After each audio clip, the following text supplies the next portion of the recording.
fellow inmates, using only what was at hand: day-old coffee and stale donuts. And in more recent years, at the height of the civil rights movement in the 1960s, Martin Luther King Jr. sat in jail in the aftermath of the protest marches in Montgomery, Alabama, or Birmingham, Alabama. And he wrote there his letters from the Birmingham jail. So we have John Bunyan, Dietrich Bonhoeffer, the beloved Lutheran pastor and scholar, and Martin Luther King, the great leader of the civil rights movement, all writing some of the finest words of the church while they were in prison. But none of their stories can top the story that we heard moments earlier from the Acts of the Apostle, where Paul and his associate Silas were thrown in prison. And we find in this wonderful story not one, but 3 acts of liberation. The backdrop for the story is, of course, that Saul of Tarsus, the Pharisee, had presided over the persecution of Christians and the infant church.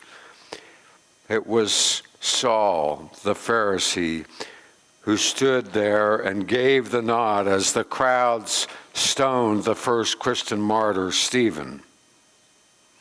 But then Saul had this experience on the road to Damascus. A blinding light suddenly took over. He was thrown from his horse, and blinded, he heard the voice of Jesus, the very one whom he sought to persecute, asking Saul, "Saul, why do you persecute me?" And from that moment onward, Saul of Tarsus had become Paul the missionary, the greatest missionary the Christian church has ever known, in my view. He had already undertaken his first missionary journey into what was then called Asia Minor and is present-day Turkey. And there he established a number of churches in the region of Galatia in the southeastern corner of Asia Minor. Now he is on his second missionary journey. He had it in mind to go to the region of Bithynia, but the Spirit prevented him, the scriptures tell us. And then he heard a voice of a man calling in a dream to him, "Come over and help us." And so Paul and his entourage, Silas and Barnabas and the others, they sailed westward across the Aegean Sea to what is present-day Greece, then called Macedonia, in what Bible scholars call the Macedonian Call.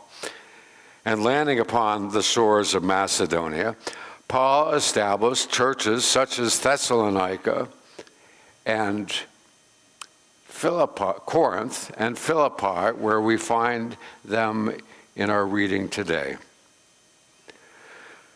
Earlier, the scriptures tell us, Paul and his entourage were on their way to the place of worship to lift their prayers. And along the way, they encountered a slave woman who was possessed by a spirit, and this spirit gave her the ability to be a soothsayer.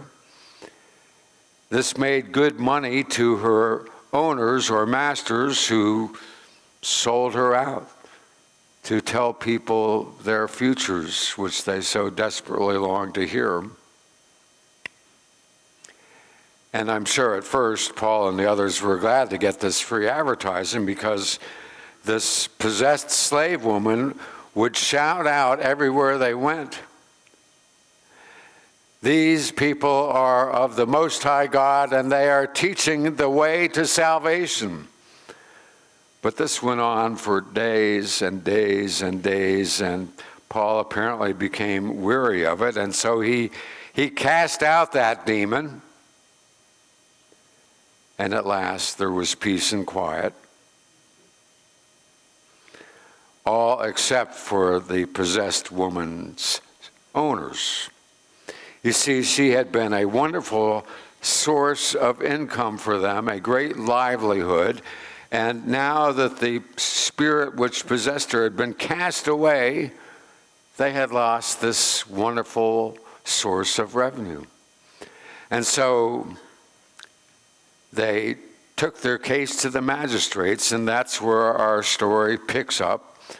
The crowds began attacking them. The magistrates had them stripped of their clothing. They were beaten.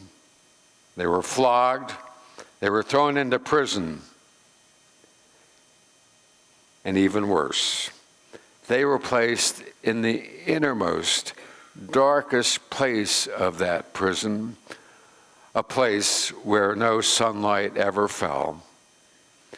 You can imagine how it was not only dark, but cold and dank. And there, in that setting, what would you have done?